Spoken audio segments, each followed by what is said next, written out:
Tuesday morning. Welcome to Open and Bid. I'm Yahoo Finance Executive Editor Brian Sozzi. Later on the show, I'll be talking to SailPoint CEO Mark McClain, who just is about to get off his earnings call about the company's latest quarter. The stock's selling off on the results, but they sure looked okay to me. So did that earnings call that I just listened to. Now here's what's on my mind today. Nvidia and other chip players get a bone from Trump. President Trump says he has granted Nvidia permission to begin selling its second most powerful chip to China, known as the H200. The catch: the U.S. government will get a 25% cut of the sales. Similar permission will be afforded Nvidia rivals Intel and AMD. All three of these tickers are some of the hottest on the Yahoo Finance platform at this moment. I would expect the street to mark up their earnings estimates on Nvidia, Intel, and AMD. However, before you get all jacked up about this news, friends, those upward estimate revisions could be tempered by China continuing to put restrictions on these chips. All right, the bottom line on the Fed meeting, I think it's reasonable to assume the Fed cuts interest rates again on Wednesday. But here's the question the bulls need to be asking right now. Will somewhat firmer economic growth next year, fueled by rate cuts, really be enough to stabilize a job market being impacted by AI-driven layoffs? How do rate cuts help this dynamic? The shorter answer is they really don't at all. Simply moving the chairs around on the deck. PepsiCo has packaged up a nice press release to appease its activist investor, Elliott Management, who everyone on the street is completely scared about. It's promising a board refresh, cost cuts, layoffs, and a better pipeline of innovation. If you have followed PepsiCo for a while, like I have, there is little newness to the plans, just a function of them being more clearly articulated to the public. Are these actions truly enough to boost a stock that is down 9% over the past year? Maybe, but maybe not. Here on the Opening Bid Roundtable, Seema Shah, Principal Asset Management Chief Global Strategist, Mark Malek, Siebert Financial CIO, and Yahoo Finance Senior Reporter, Ines Ferré. Good to see you all. Seema, coming out to you. Well, I want to get to Nvidia in just a moment, but we are moments away or a day away from the big Fed meeting. How do you see things shaking out there? Yeah, I think given that market is pricing at about a 90% chance of a rate cut tomorrow, and given that there hasn't been really any pushback from any Fed officials, either through any other kind of mediums, the chance of they don't want to surprise market. So we should anticipate a rate cut tomorrow. The real question is going to be what's in the dot plot and what kind of statement Powell has. Is it going to be almost a hawkish cut? Are we looking at a dovish cut? Our perspective is that this is going to be a bit of a pause after this as the Fed really tries to analyze and evaluate the macro backdrop, how the labor market is performing, and of course how inflationary pressures are. Mark, I'll probably come back to eat these words, but I think this Fed event could be its snoozer. We've seen markets trade up on the expectation of a rate cut. Like I mentioned at the top, Mark, how could a rate cut solve the problem out there in the labor market that people, human beings, are starting to lose jobs because of AI agents? Well, if anything, the rate cut would just improve consumer sentiment, right? Knowing that the Fed's got their back would make consumers feel a little bit better. But in terms of how it's going to impact how they spend, how consumers consume, which is ultimately the most important thing, it's probably going to have a very minimal effect on that. Remember, this is the front end of the yield curve that does have some impact on what you can spend. But at the end of the day, it's yields that are further out on the yield curve that may have more of an impact on what consumers can afford to spend in a month. Mark, so you're listening to that presser with Fed Chair Jerome Powell. What are you listening for that would suggest we get more gains going into year end? What do you need to hear? Well, it depends on how hawkish the cut actually is. My suspicion is, again, he's going to try to dampen expectations for future cuts to leave his optionality open. At this point, this will be one of his last few public meetings, so he's got nothing to sort of hold back at this point. And it's clear, just based on what we saw leading up to this blackout period, that there's a lot of independence right now in the FOMC voting members. So, you're sure to hear their voices. I'm sure he's going to be hearing their voices today and tomorrow, and we're going to hear more from these folks going forward. And so it may not be as uniform a Fed as we're used to seeing in the past. Inez, this guy probably can't wait to get the hell out of there and get paid, maybe go on a book tour, Inez. I mean, give me a break. But look, if the Fed does come out hawkish, one market this could sink is crypto, and I know you're tracking that market. Yeah, that's right. And strategists have been cautious about crypto going into the end of the year, as you've seen in its trading range, because the cost basis is around 103,000. And if it's trading below that, investors tend to sell the rip, not buy the dip. And certainly, if it's a hawkish cut, this could put a damper on any Santa Claus rally. When we're talking about crypto, when we're talking about Bitcoin, it likely would be ending below 100,000 per token. Seema, you a big believer in the Santa Claus rally?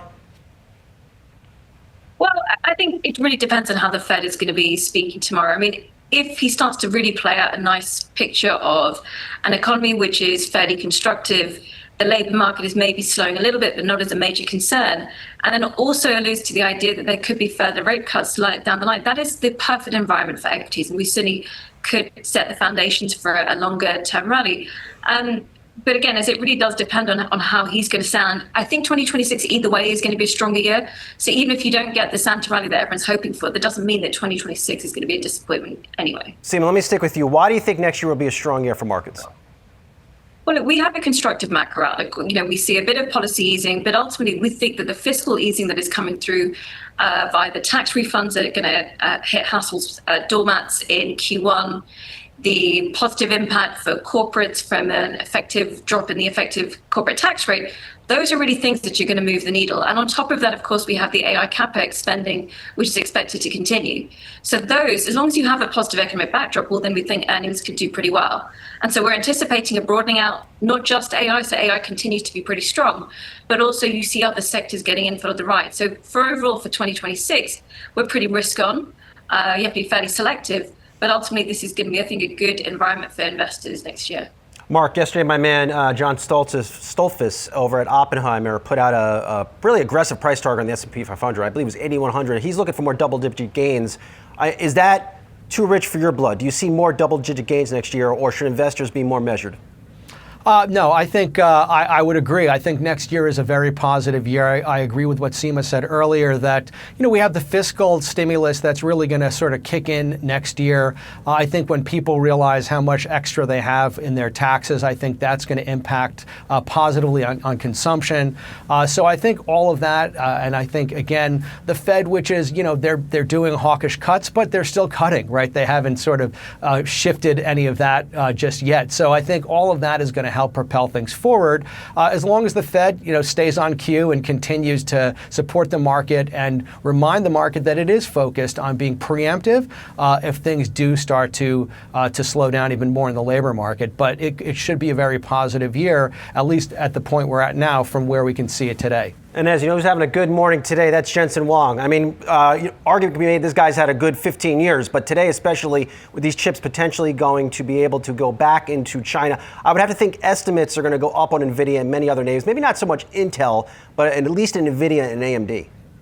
Yeah, this is positive for the whole AI space, and this really shows the leadership that Nvidia has had in this AI space, and Jensen Huang being able to accomplish this. I mean, this is what they've wanted, is to be able to sell to China. Their forecasts are without China in them, so Wall Street already bullish on this stock without China, but this is just the gravy on top. Now, the question is, how much will China buy? Will China put challenges for its companies to not be buying these chips or to prevent them from buying them? But it's in China's, the ball is in China's court right now. The question is, how much of these chips will they buy? Mark, I see this news from Nvidia, and to me, this reinforces every reason why you probably still want to be long Mag 7. And before people get at me on X, I'm not recommending these 7 stocks, but they have defensible moats, they're global businesses, and they're kicking butt. Oh, they sure are. Look, there's nothing that has changed from the thesis that we discussed 9 months ago in terms of the moat that you discussed, the opportunity that's ahead of us, even the growth, these EPS growths that we're seeing from these companies. Sure, they've slowed down a bit, but they're still fantastic EPS growth numbers. And there's nothing that shows me that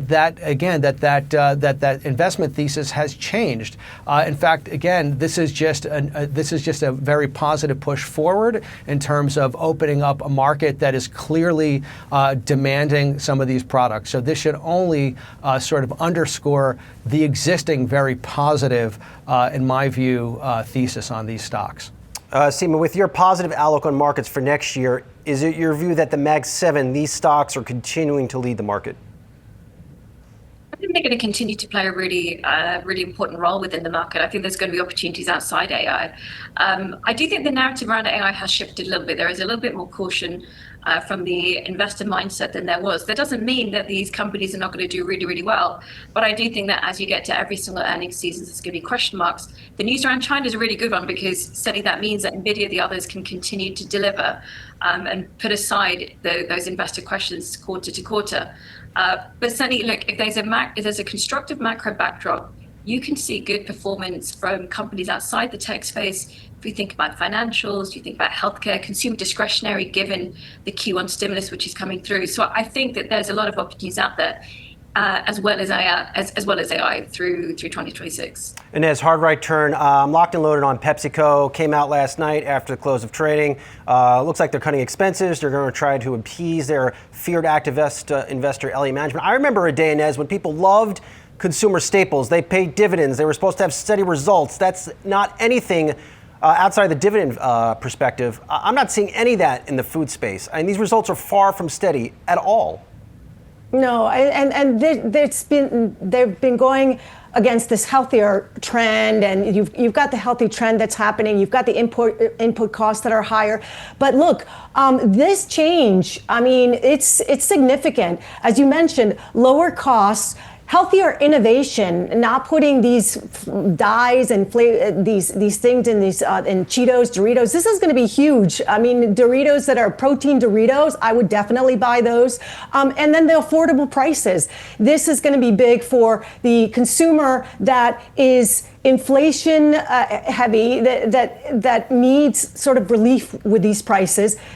I liked everything about this pivot, this change that they are making, because now you can, put 2025 behind you, look into 2026. We're going towards what's healthy and what's affordable. One thing they did not mention, they did not say, Mark, that they are going to separate that food business, that Frito-Lay, Quaker Oats business. And I think the market has been sending a message to PepsiCo that maybe they should explore that as a way to drive value. Do you have any interest in consumer staples like a PepsiCo?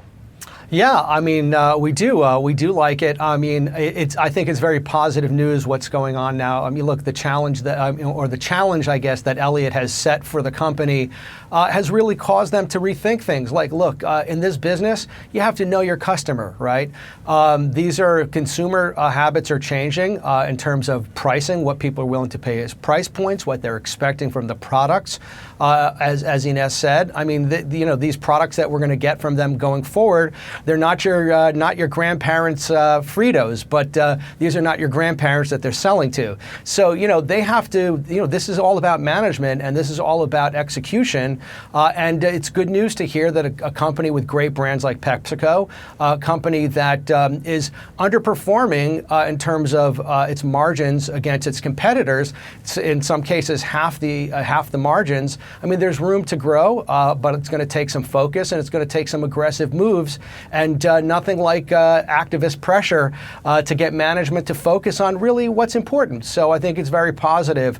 It's a very positive development from Pepsi. You know what's important too, Seema, and I'll just put, on both sides of the screen here. We have the Mag 7, like we were just talking about. These companies are rocking double-digit top and bottom line growth rate, no activists attacking them, and they have consumer staples out there. And to make a case for them, we need to see them overhauling their business and laying people off. I mean, the investment thesis, could it be too different?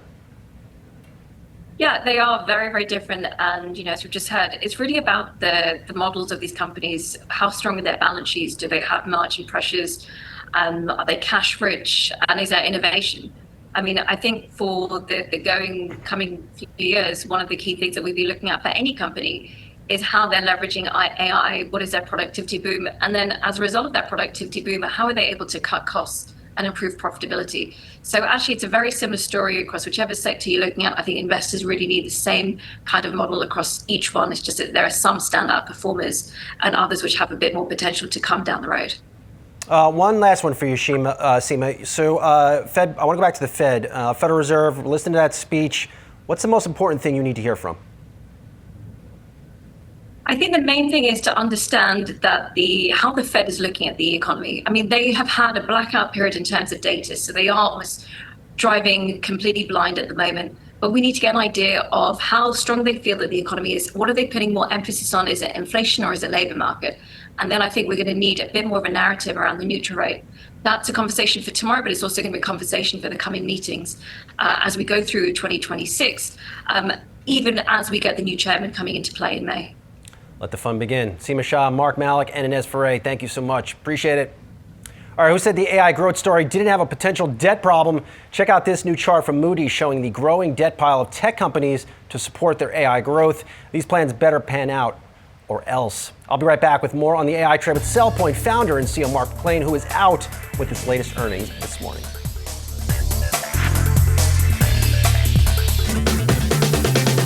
Shares of SailPoint under a bit of pressure this morning after reporting earnings for its fiscal third quarter. The software company topped $1 billion in annual recurring revenue for the first time and raised its full-year outlook. Let's talk more about all of this.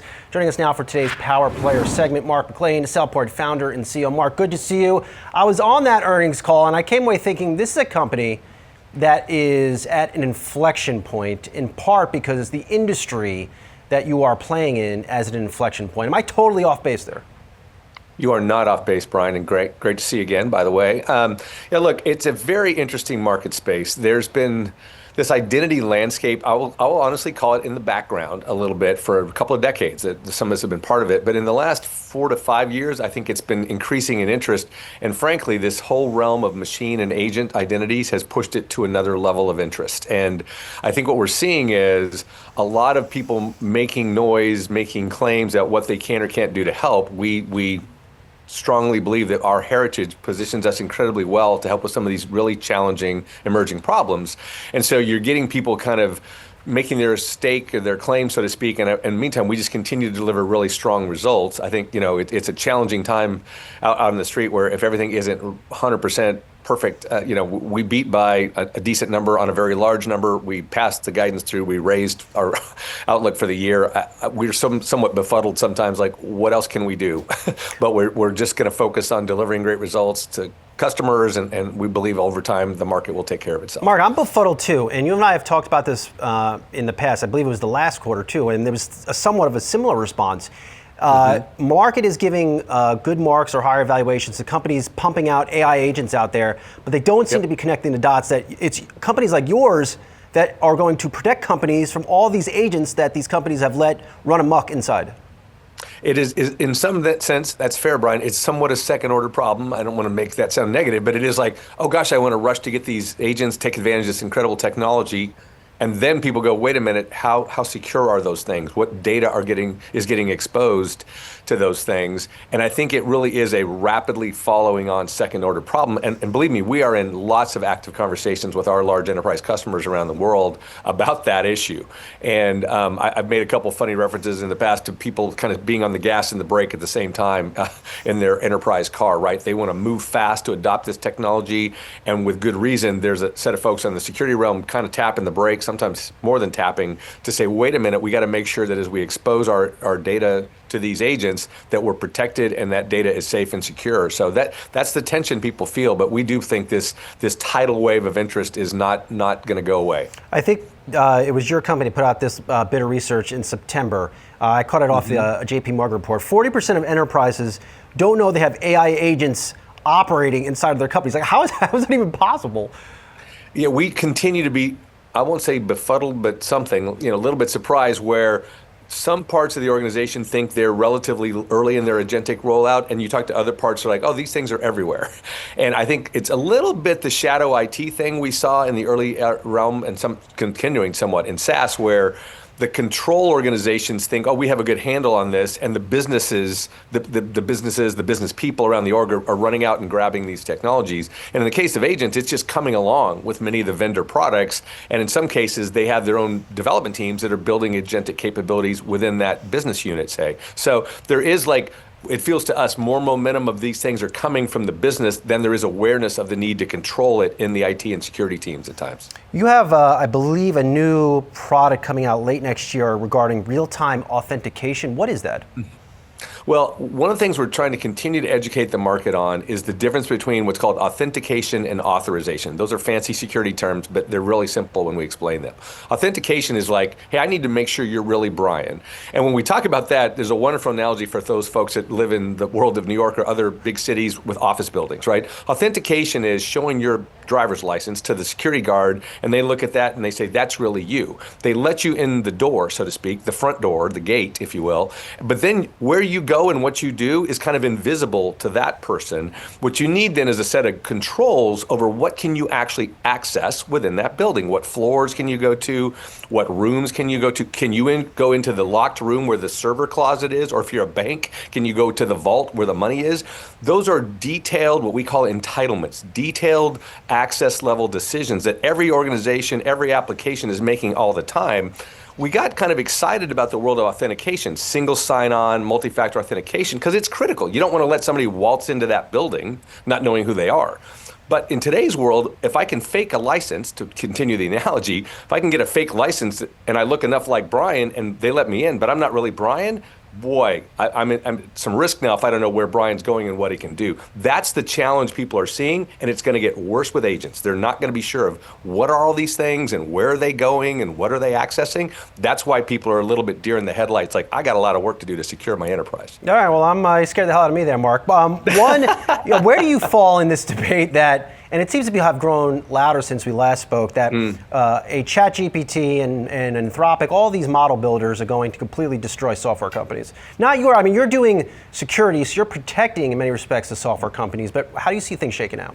Yeah, I see kind of two paths there, if I'm honest. And I don't pretend to be a deep expert on the world of development of bespoke business applications. But I think when you think about what that kind of technology is going to be very good at, it's going to be things that are less deterministic, to use a programming term, meaning a transaction, when you don't do it anymore, but we all don't, but let's just use it because it's such a simple example. If you walk into a bank to open a checking account or make a deposit, that's a transaction. It just gets repeated thousands and millions of times. And now it happens electronically with automatic pay stubs and ATM withdrawals or even cash transfers with Venmo and things like that. Those are transactions. You don't need a lot of unusual, undeterministic technology to figure out, hey, Brian seems to want to put $20 in the bank. Should I let him do that or not? That's just a bespoke transaction that's typical of that business, right? That kind of technology, I'm not sure how fast we're going to see those kind of core business application transactional systems get rolled over. Analytics, data analysis, questions about what's happening underneath the data, I think that's where AI is going to be dramatic. So when you talk about where it's going to impact the, quote, white-collar parts of the industry, it's not in that transactional, deterministic kinds of application work. It's in that unknown analytic, I'm trying to answer a question, and clearly AI is going to dramatically change how some of those things get done in the enterprise. Appreciate you taking us to school, like always, Mark. Have a good, happy holiday season to you and yours. We'll talk to you soon. Thanks, Brian. Same to you and yours. Have a great holiday season. All right, I'm hitting the road on Wednesday. Well, actually, just down the street to the headquarters of the world's most powerful private equity firm, Apollo Global Management, the parent company of Yahoo Finance. On the big Fed decision day, I will be live exclusively from inside Apollo, talking to its top C-suite executives about the future of retirement, private markets, and private equity. I will have a rare conversation with Apollo Global Management co-founder Mark Rowan in the afternoon, getting his reaction to what the Fed said and hasn't said to investors. Coverage begins live right here on Opening Bid, 9:30 a.m. Psyched to put this one together. We'll have a preview of this coming up on Market Catalyst in just a few minutes. Don't go anywhere.